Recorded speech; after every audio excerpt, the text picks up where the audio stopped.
Hello mga Mima Sir, a day in my life being a small business owner. Bago kami magpunta sa store ay bumili muna kami ng mga panindang candies ni Kuya. Yes, you heard it right mga Mima Sir. Sariling pera ni Kuya ang pinuhunan namin dito sa mga candies. Last April this year ay nag-birthday siya, so meron siyang mga natanggap na mga pera. Tapos, sabi ko sa kanya, dahil wala kaming desserts na available dito sa aming store, ay puhunanan niya yung mga candies. Lahat po ng mga ito at ng mga nakadisplay ay paninda niya.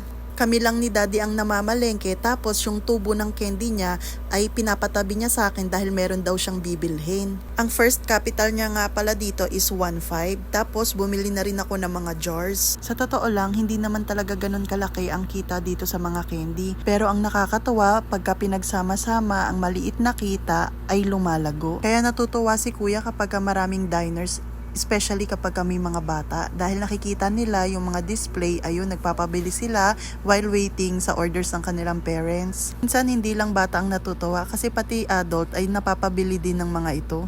Dati nag-start lang talaga kami sa ilang piraso at nag-try lang din if may bibili. Ayun, thank God at unti-unti naman lumalago yung paninda ni Kuya.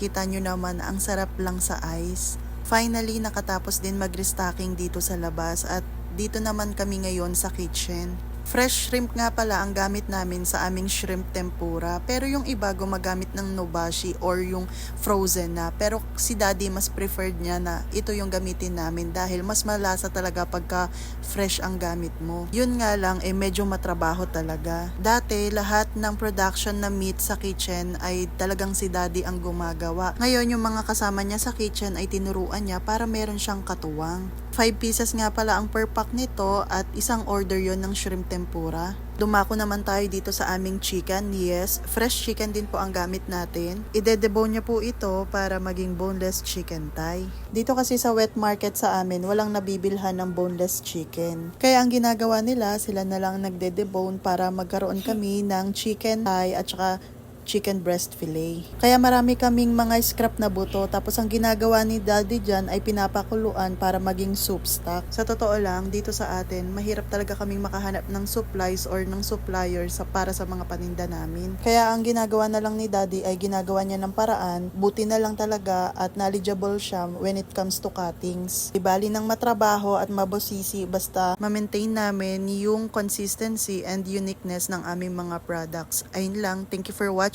Follow for more.